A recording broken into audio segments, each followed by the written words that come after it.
Episode की starting में हम देखते हैं कि गजासुर बहुत ज्यादा दुखी होता है। गजासुर अपने आप से ही कह रहा होता है कि अब मैं क्या करूं, कैसे मैं इस पाप से मुक्ति पाऊं। उसी समय गजासुर की माँ गजासुर के कंधे पे हाथ रखती है और गजासुर अपनी माँ को देख के रोने लगता है। अपनी माँ को बताता है कि किस तरीके से उसने शिव के साथ छल किया। गजासुर कहता है कि माता, मैं शुक्राचार्य और असुर माता दिति के षड्यंत्र में फंस गया था। माता, मैं इस पाप के साथ जीवित नहीं रह सकता, आप मुझे कुछ न कुछ उपाय बताइए। दूसरी ओर हम देवी पार्वती, नारायण और बाकी शिवगण को देखते हैं जो कि महादेव को हर जगह ढूंढ रहे होते हैं। फिर नारायण कहते हैं कि अगर जल्द ही इस संसार को महादेव नहीं मिले तो इस संसार का संहार हो जाएगा, सब कुछ नष्ट हो जाएगा। उसी समय वहाँ पे कई सारे मनुष्य आ जाते हैं जो कि कह रहे होते हैं कि चलो इस समुद्र में डूब के अपने प्राण दे देते हैं। नारायण कहते हैं कि रुकिए, आप पे ऐसी कैसी विपदा आ गई है कि आप अपना जीवन ही समाप्त कर रहे हैं। इस संसार के कोई भी संकट का हल मृत्यु नहीं होती है। वह मनुष्य कहते हैं संकट, अरे हमारे जीवन में संकट नहीं आया है, बल्कि हमारा जीवन ही संकट है। हम लोग अब जीना नहीं चाहते, हम मरना चाहते हैं, मरना चाहते हैं। फिर वह सभी लोग अपने दिमागी संतुलन को खो देते हैं, एक दूसरे से लड़ने लगते हैं, मारने लगते हैं, पीटने लगते हैं। नारायण और सभी लोग समझ जाते हैं कि बिना शिव के इंसान भी अपना मानसिक संतुलन खो बैठे हैं। वह अपनी भावनाओं पे नियंत्रण नहीं कर पा रहे, क्योंकि वह शिव ही थे जो कि इन सारी चीजों को नियंत्रण में रखते थे, और अब वह नहीं है तो इस जगत का विनाश हो रहा है। देवी पार्वती कहती है कि अगर इस संसार में शिव नहीं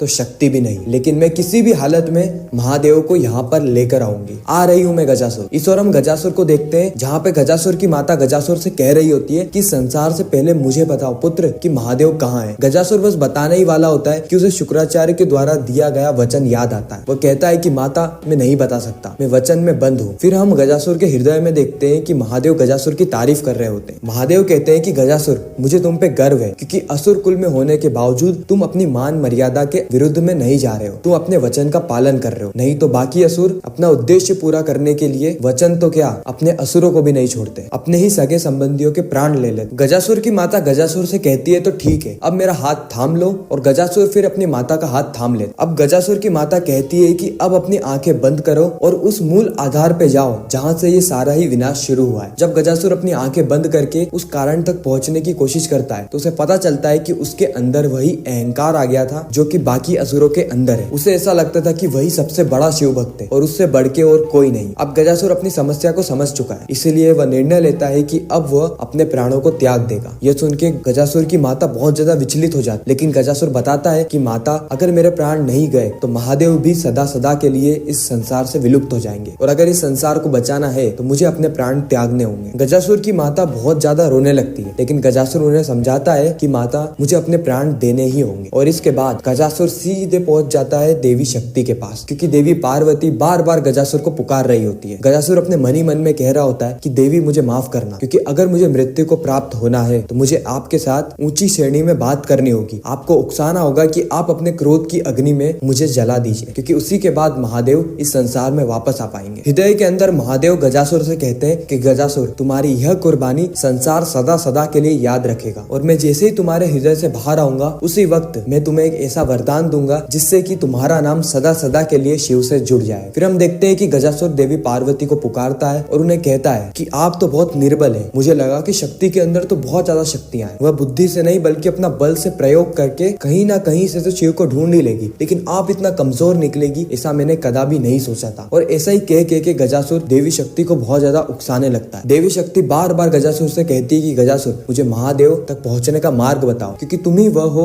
जिसे पता है कि महादेव कहाँ है। लेकिन गजासुर नहीं बताता, जिसके बाद इस वक्त तक देवी शक्ति बहुत ही ज्यादा क्रोधित हो जाती है और अपने विराट रूप में आ जाती है। वह गजासुर से कहती है कि गजासुर, शिव तक तो मैं पहुंच के ही रहूंगी, चाहे उसके लिए तुम्हें मृत्यु के घाट ही क्यों ना उतरना पड़े। और मुझे तुम्हारे अंदर वह गजासुर नहीं दिख रहा जो कि दिन भर प्रातः काल से लेकर रात्रि तक शिव के गुणगान करता था, शिव को अपना आराध्य मानता, शिवत्व को संसार में फैलाना चाहता था। इसीलिए मैं तुम्हारे जीवन का अंत कर दूंगी। और इसी के साथ यह एपिसोड यहीं पर ही खत्म हो जाता है, इस सस्पेंस के साथ कि क्या गजासुर का अंत हो जाएगा या नहीं। खैर, आपको ये रिकैप कैसा लगा कमेंट सेक्शन में जरूर बताना। अगर वीडियो अच्छी लगी हो तो वीडियो को लाइक करके, चैनल को सब्सक्राइब करके ज्यादा से ज्यादा लोगों को ये वीडियो शेयर करना, ताकि हमारी फिर से मुलाकात हो। हर हर महादेव।